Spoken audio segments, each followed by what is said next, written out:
Mikhail Gorbachev became the leader of the Soviet Union in 1985. He inherited a system in deep trouble. The economy was stagnant, the people were disillusioned.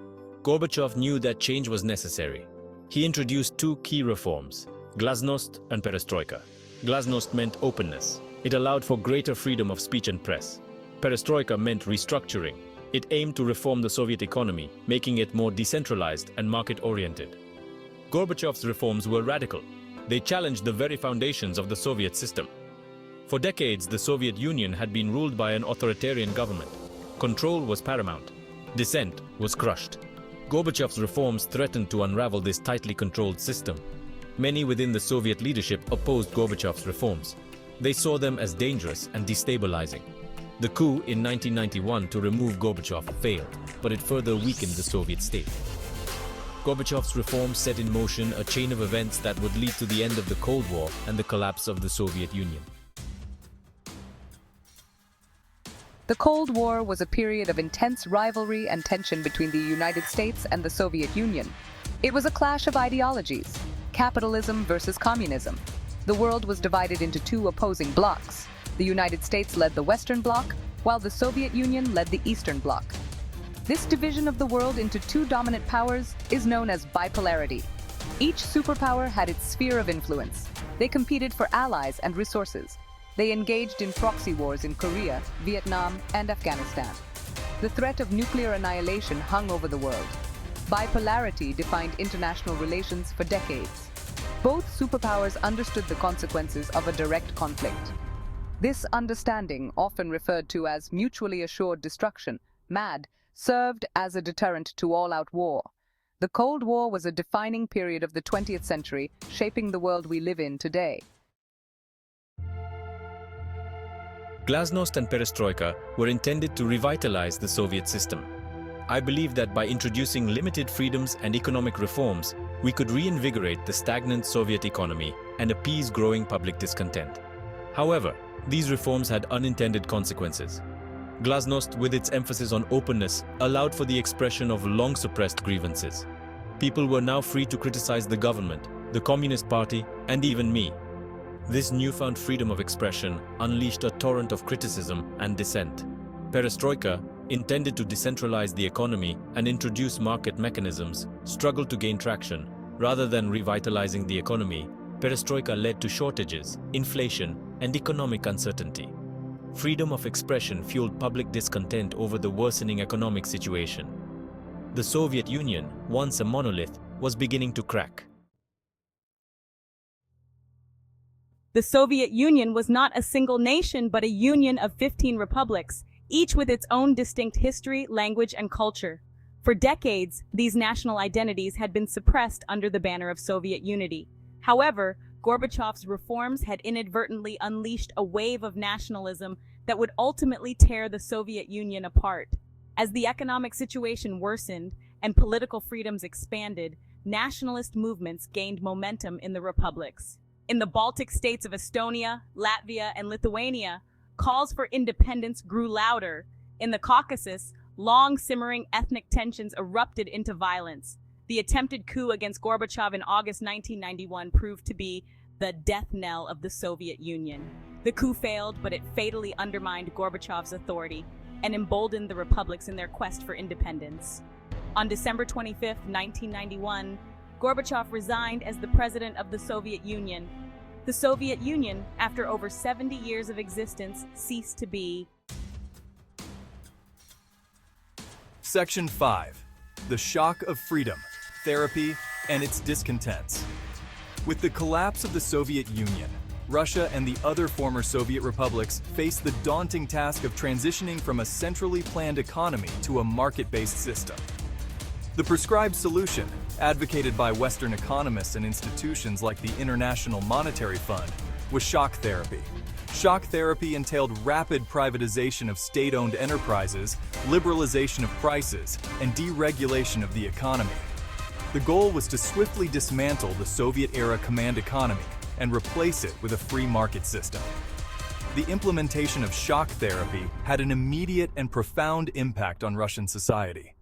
Prices skyrocketed, hyperinflation set in, and savings were wiped out. State-owned enterprises were sold off, often at bargain prices, to a select few who would come to be known as the oligarchs. The social costs of shock therapy were immense. Millions were plunged into poverty. Section 6. Hardship and Hope, the Human Cost of Transition. The transition from communism to capitalism was a time of great upheaval and uncertainty for the people of the former Soviet Union. The economic hardships were accompanied by a profound sense of loss and dislocation. The old social safety net, however inadequate, was gone. People lost their jobs, their savings, and their sense of security. Crime rates soared as lawlessness and corruption flourished in the vacuum left by the collapse of the Soviet state. The social fabric of society frayed as traditional values and support systems were eroded. Alcoholism and suicide rates increased dramatically. Yet amidst the hardship and despair, there was also a sense of hope. For the first time, people were free to speak their minds, to travel abroad, and to pursue their own dreams. Section 7. A New World Order, Geopolitics after Bipolarity. The collapse of the Soviet Union marked the end of the Cold War and the bipolar world order that had defined international relations for decades. The United States emerged as the sole superpower, but the future of global politics remained uncertain. Some proclaimed the end of history, arguing that liberal democracy had triumphed and would become the universal model for all nations. Others predicted a multipolar world with power distributed among several major players, including the United States, China, the European Union, and a resurgent Russia. The immediate aftermath of the Cold War saw a period of US dominance. The United States intervened militarily in the Balkans and the Middle East, promoting democracy and its own strategic interests. However, the unipolar moment proved to be short-lived. The rise of China as an economic and military power, the resurgence of Russia under Vladimir Putin, and the emergence of new global challenges, such as climate change and terrorism, have created a more complex and multipolar world. Section 8. The Legacy of Reform, Gorbachev's Enduring Impact. Mikhail Gorbachev remains a controversial figure, both revered and reviled for his role in the collapse of the Soviet Union. Some view him as a hero who brought freedom and democracy to millions. Others blame him for the economic chaos and political instability that followed the Soviet collapse. Gorbachev's legacy is complex and multifaceted. His reforms, while well-intentioned, unleashed forces that he could not control. He sought to reform the Soviet system, not destroy it. But in the end, the system proved too brittle to withstand the pressures of reform. Despite the tumultuous events that followed, Gorbachev's commitment to peaceful change and his role in ending the Cold War without a nuclear confrontation deserve recognition. He received the Nobel Peace Prize in 1990 for his efforts to end the arms race and ease Cold War tensions. Section 9. The Spectre of the Past, Russia and the West Today. The collapse of the Soviet Union did not end the rivalry between Russia and the West. Relations between Russia and the West have deteriorated in recent years, marked by mistrust, suspicion, and hostility. The annexation of Crimea by Russia in 2014 and the ongoing war in Ukraine have further strained relations. The West accuses Russia of aggression, interference in elections, and human rights abuses. Russia, in turn, accuses the West of hypocrisy, double standards, and NATO expansionism. The specter of the Cold War hangs over relations, fueling a new era of geopolitical competition.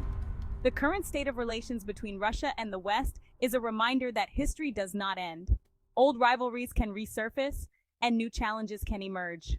The lessons of the Cold War, particularly the importance of dialogue, diplomacy, and a clear understanding of the other side's perspective, are more relevant than ever. Section 10, Conclusion, Lessons from the Fall. The collapse of the Soviet Union was a seismic event that reshaped the geopolitical landscape and ushered in a new era. It was a testament to the power of ideas, the fragility of empires, and the unpredictable nature of history. The transition from communism to capitalism was a tumultuous period, marked by both hardship and hope. The legacy of that period continues to shape the former Soviet republics today, as they grapple with the challenges of building democratic institutions, market economies, and national identities. The end of the Cold War offered a glimpse of a more peaceful and cooperative world order. However, the rivalry between Russia and the West persists, a reminder that history does not end and that the lessons of the past are more relevant than ever. As we navigate the complexities of the 21st century, we would do well to remember the lessons of the past. The collapse of the Soviet Union reminds us that even the most powerful empires are not invincible.